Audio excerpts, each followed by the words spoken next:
Okay, back to ICSLand version 1.2. So in this video, we're going to be unpacking what we call Scenario 2. So Scenario 2 is delivered in the game. I'm trying to figure out the best way to present myself here. In this pouch.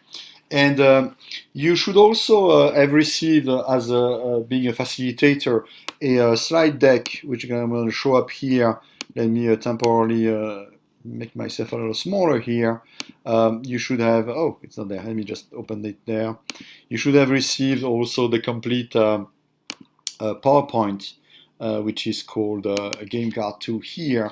So this is the complete set of the different cards. Ignore the set one here. This is just some additional slide that I used to print on two sides and to make the process of producing the cards quicker. So as you can see as an overview, if you have been a facilitator in the past and use a previous version of ICSLand, we used to have cards that were white for the cards that you drop on the game, and cards that was orange, which was the sort of the tips for the facilitators. I've gone away with those cards. Now you've seen in the previous video the different tools with the description of the game and the scorecard. So it's only the card you're going to be using and dropping to the different students. So that's the set basically. So let me go back to a bigger screen here so we can practically look at the different elements of the game here. So in the pouch, you actually have three things that constitute the scenario. The first set is the game cards. So the game cards are these one here. They've been laminated there now. And actually, the camera is doing reverse, so not very easy to read, but I assume you guys can look at it. So they are laminated, so they're much easier to do. Now, if you remember, especially in the beginning of the game, let me pick up one of the cards here. You have this card that says, luckily, personnel and resources arrive.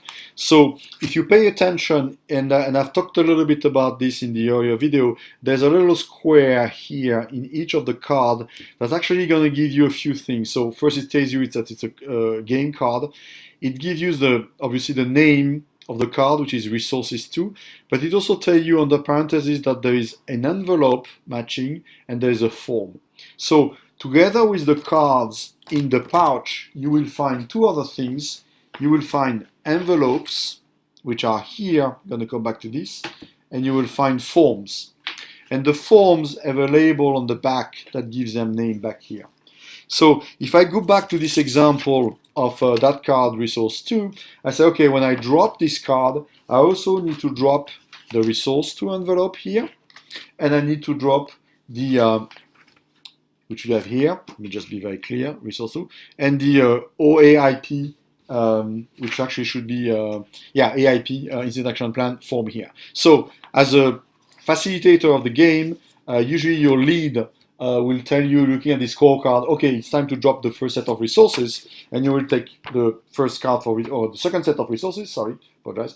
So resources 2, say, okay, I need the envelope, you get the envelope here, I need the form, and you will drop that into the inbox for the game, for the team to process.